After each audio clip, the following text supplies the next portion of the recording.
તો એક તરફ દહેજ ખાતે 4 કામદારોના મોત થઈ ગયા ગેસ લીકેજના કારણે, બીજી તરફ સુરતની વાત કરીએ તો સુરતમાં એક પતિ એટલો હેવાન બની ગયો કે પોતાની જ પત્નીની તેને કરપીણ હત્યા કરી નાખી, તે પણ પોતાના જ 2 સંતાનોની સામે, 2 દીકરીઓની સામે પતિ એટલો પિશાચ બની ગયો.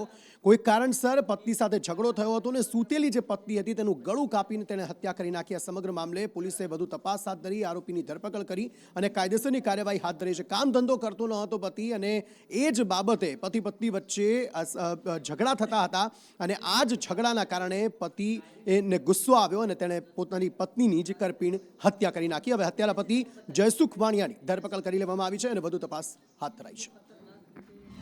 પતિ પત્ની પોતાના રૂમમાં પોતાના 2 દીકરીઓ સાથે સૂતા હતા. એમના સંયુક્ત પરિવારમાં એ લોકો રહે છે. આ દરમિયાન બંને પતિ પત્ની વચ્ચે કોઈ બાબતે તકરાર થયા હોવાનું પોલીસને પ્રાથમિક માહિતી મળી છે. 2 દિવસ અગાઉ પણ બંને વચ્ચે ઝઘડો થયો હતો અને આવી જ રીતના બંને વચ્ચે તકરાર અગાઉ પણ આર્થિક બાબતને લઈને થયા હોવાનું પ્રાઇમરી ઇન્ફોર્મેશન છે. જે નાની દીકરી છે એ જ્યારે આ ભાઈએ એના પત્ની ઉપર ચાકુથી વાર કર્યો ત્યારે નાની દીકરીને ખ્યાલ આવ્યો હતો અને પછી તરત એને બહાર આવી અને પોતાના જે દાદા દાદી છે અને પોતાના કાકા છે એમને આ વિશે જાણ કરી હતી. ત્યારબાદ જે બોડી છે ઇન્જર્ડ વ્યક્તિને આ લોકો હોસ્પિટલ લઈ ગયા હતા. સુરતના સચિન જીઆઈડીસી વિસ્તારમાં થોડા દિવસ અગાઉ જ પતિ દ્વારા પત્નીની હત્યા કરવામાં આવી હતી. ત્યારબાદ વરાછા વિસ્તારમાં મંગેતરની જે કહેવાય કે હત્યા કરી નાખવામાં આવી હતી. બીજી બાજુ વાત કરીએ તો સરથાણા વિસ્તારમાં પણ પત્નીની અને દીકરાની હત્યાનો બનાવ સામે આવ્યો હતો. ત્યારે આજરોજ ગોરાદરા વિસ્તારમાં પતિ દ્વારા પત્નીની હત્યા કરી નાખવામાં આવી છે. આ જે ફ્લેટ છે 1302 નંબરનો, તેની અંદર જ પતિ છે તેના દ્વારા પત્નીની કરપીણ હત્યા કરી નાખવામાં આવી છે. ગળા પર ચપ્પુ મારીને તેની હત્યા કરી નાખવામાં આવી છે. સામાન્ય બાબતમાં હત્યાનો અંજામ આપવામાં આવ્યો છે. વાત કરીએ તો પતિ છે તે બેકાર હતો અને કેટલા સમયથી કોઈ કામ ધંધો નહીં કરી રહ્યો હતો. તેને લઈને પત્ની વચ્ચે અવારનવાર ઝઘડા થતા હતા. ત્યારે ગત રાતના જે કહેવાય કે પતિએ પોતાની પત્નીને જ બેરહમીપૂર્વક ગળા પર ચપ્પુના ઘા ઝીકી તેની હત્યા કરી નાખવામાં આવી હતી. બાળકી છે 9 વર્ષથી, તે જાગી ગઈ હતી. ત્યારબાદ બૂમાબૂમ કરતા ઘરના સભ્ય છે તે દોડી આવ્યા હતા. પત્નીને બચાવવાની કોશિશ કરી હતી, પરંતુ ઘા એટલા ઊંડા હતા અને કરપીણ રીતના જે ઘા મારવામાં આવ્યા હતા તેને લઈને તેનું મોત નીપજ્યું હતું. કેમેરા પર્સન અજીત પટેલ સાથે મનીષ પરમાર, સંદેશ ન્યૂઝ, સુરત.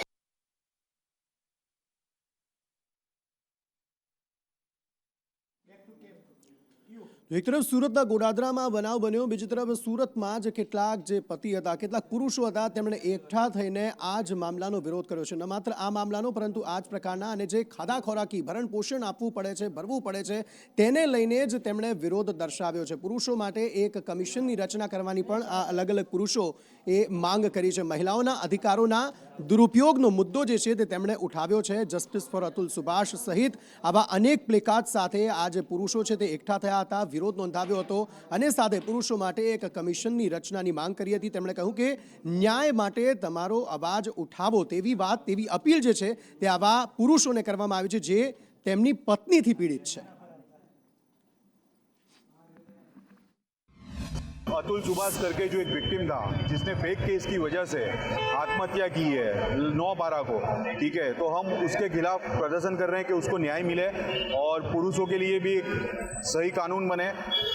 आज की तारीख में ऐसा हो रहा है कि कई सारी महिलाएं फेक केस कर रही है पुरुषों पे, जहाँ पे ये साबित भी हो जाता है कि ये केस एक गलत केस किया गया था, तो भी न्याय में उनके लिए कोई भी दंड का प्रावधान नहीं रखा गया है. तो हम ये चाहते हैं, हमारी संस्था ये चाहती है कि पुरुषों के लिए भी एक आयोग बने और हम पुरुष लोग भी अच्छे से न्याय.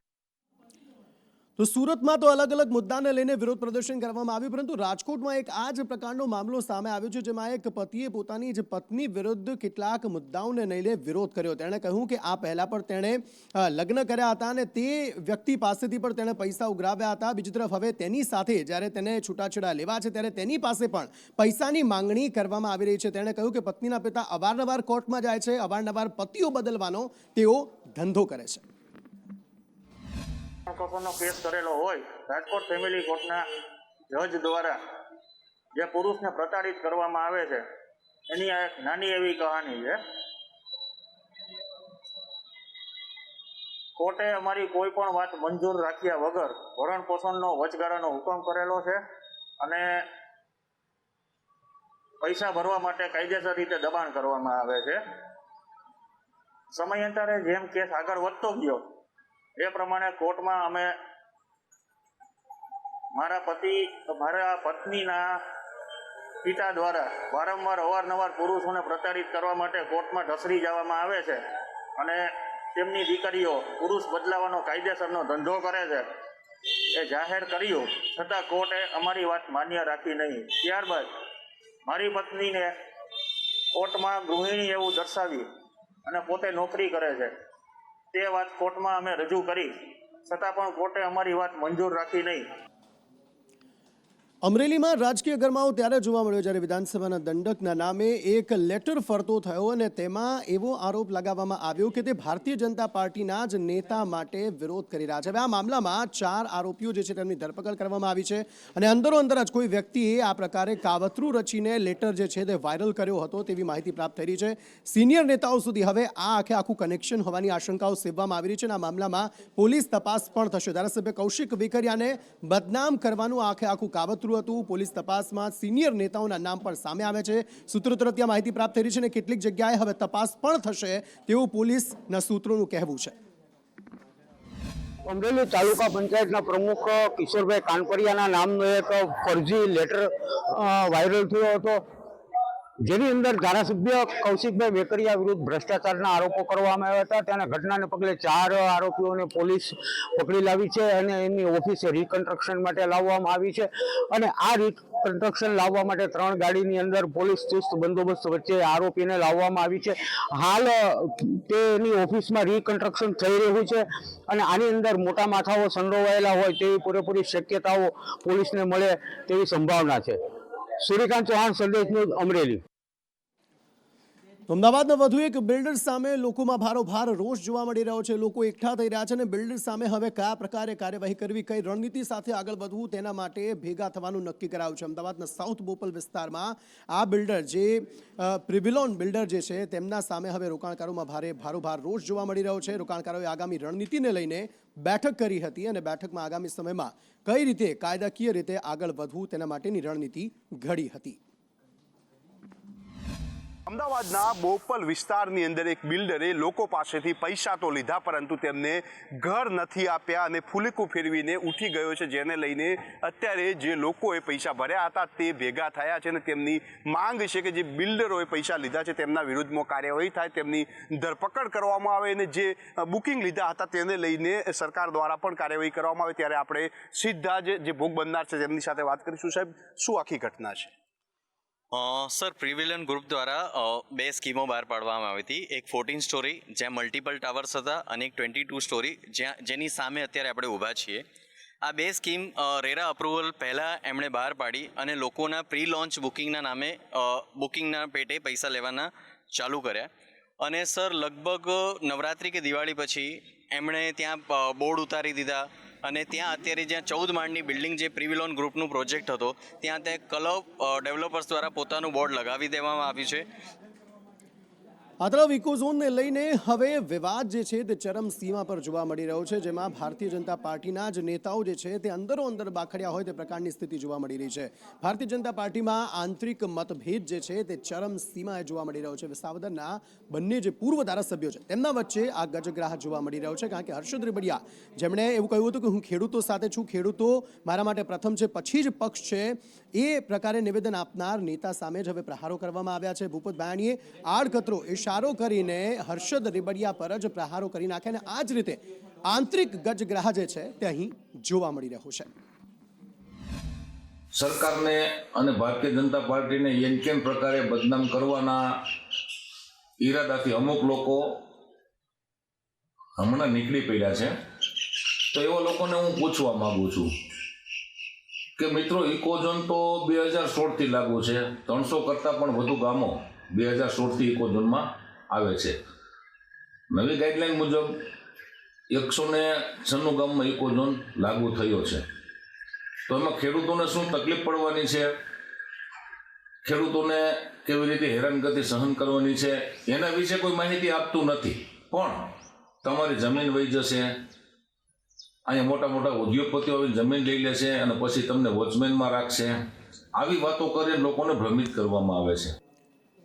તો 31 ડિસેમ્બરે અને 31 ડિસેમ્બરની પહેલાં જો નશો કરીને બહાર નીકળવાનું વિચારો છો તો તમારી ખેર નથી, કારણ કે અત્યારે ઠેર ઠેર જગ્યાએ પોલીસ ચેકિંગ અને કોમ્બિંગ હાથ ધરવામાં આવી રહ્યું છે, જ્યાં આ પ્રકારના નશો કરેલી હાલતમાં જે વ્યક્તિઓ પકડાય છે તેમના વિરુદ્ધ કડકમાં કડક કાર્યવાહી કરવામાં આવી રહી છે. બ્રેથ એનાલાઇઝરનો ઉપયોગ કરવામાં આવી રહ્યો છે, અન્ય ઇક્વિપમેન્ટ્સનો પણ ઉપયોગ કરવામાં આવી રહ્યો છે અને આવા નશા કરેલ વ્યક્તિઓ વિરુદ્ધ કડકમાં કડક કાર્યવાહી કરવામાં આવી રહી છે. આ ઉપરાંત જે વાહનો લઈને તે નીકળતા હોય છે તે વાહનોનું પણ સઘન ચેકિંગ કરવામાં આવતું હોય છે, કારણ કે દારૂની હેરાફેરી આ સમયગાળા દરમિયાન ન થાય તે પણ ચેકિંગ જે છે તે પોલીસ દ્વારા કરવામાં આવી રહ્યું છે. અને અલગ અલગ તસવીરો, એક તરફ કચ્છમાં આ પ્રકારની તસવીરો સામે આવી, વલસાડમાં પણ સામે આવી. આ ઉપરાંત રાજ્યની જે બોર્ડર્સ છે ત્યાં પણ આ પ્રકારનું સઘન ચેકિંગ જે છે તે પોલીસ દ્વારા કરવામાં આવી રહ્યું છે. અમદાવાદમાં પણ કોમ્બિંગ ચાલી રહ્યું છે. અમદાવાદમાં પણ અલગ અલગ વિસ્તારોમાં આ જ રીતે ચેકિંગ કરવામાં આવી રહ્યું છે. ડ્રગ્સને લગતું ચેકિંગ કરવામાં આવી રહ્યું છે, દારૂને લગતું ચેકિંગ કરવામાં આવી રહ્યું છે.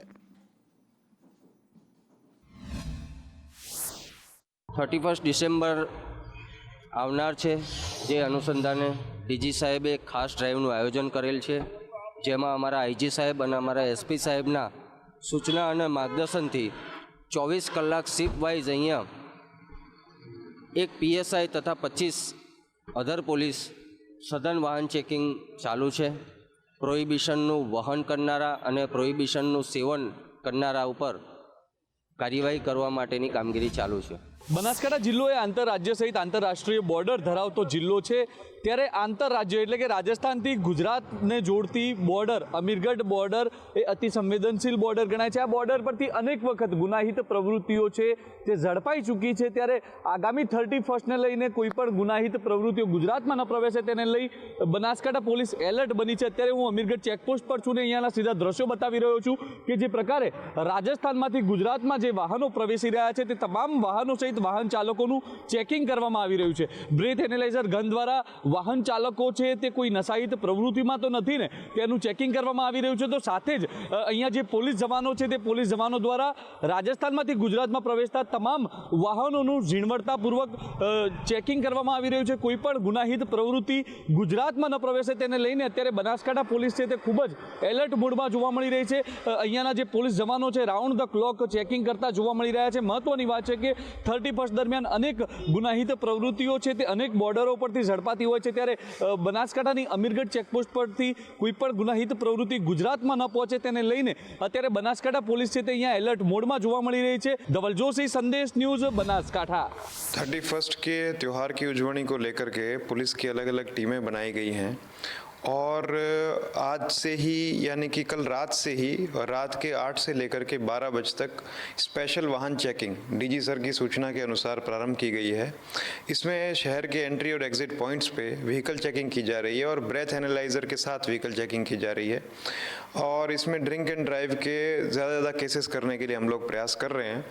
साथ ही साथ अन्य होटल संचालक हैं, पार्टी प्लॉट्स हैं, फार्म हाउसेज हैं, इनके संचालकों के साथ भी डीजी सर की सूचना के अनुसार हम लोगों ने मीटिंग प्रारंभ की है और इनसे विभिन्न प्रकार के कायदों और नियमों के अनुपालना के लिए हम लोग प्रयासरत हैं. વાલીઓ જે છે પોતાના છોકરાની તપાસ એટલા માટે કરાવડાવે છે કે 31ને લઈને એ ક્યાં જાય છે, કયા ફ્રેન્ડ સર્કલ જોડે જાય છે, કોઈ નશાનું સેવન કરે છે કે નથી કરતો, કે ખરેખર 31ની પાર્ટીમાં જાય છે કે નથી જતા, એ બધું તપાસ કરવા માટે વાલીઓ અમારા જોડે આવે છે અને અમારા જોડેથી બધી ડિટેલની માંગ કરે છે. વાલીઓને ચિંતા હોય છે કે કદાચ મારો છોકરો જે આ બધા ફ્રેન્ડ સર્કલ એનું કેવું છે એ તપાસ કરીએ, એના અંદર અમારો છોકરો નશો કે ડ્રગ્સ વગેરે એવું કરતો નથી ને. જોવા જઈએ તો કેસના અંદર 30% જેટલો વધારો થયો છે અને વાલીઓ પોતાના છોકરીઓ ઉપર ઇન્વેસ્ટિગેશન કરાવડાવે છે. એના સિવાય પ્રી મેટ્રિમોનિયલ ઇન્ક્વાયરીઝના બી અત્યારે બહુ બધા કેસીસ વધ્યા છે, કેમ કે આ જે સમયગાળો હોય છે એમાં છોકરાનું કે છોકરીનું કેરેક્ટર કેવું છે કે એનું બેડ હેબિટ્સ શું છે બધું વેરીફાઈ કરવા માટે બહુ સારો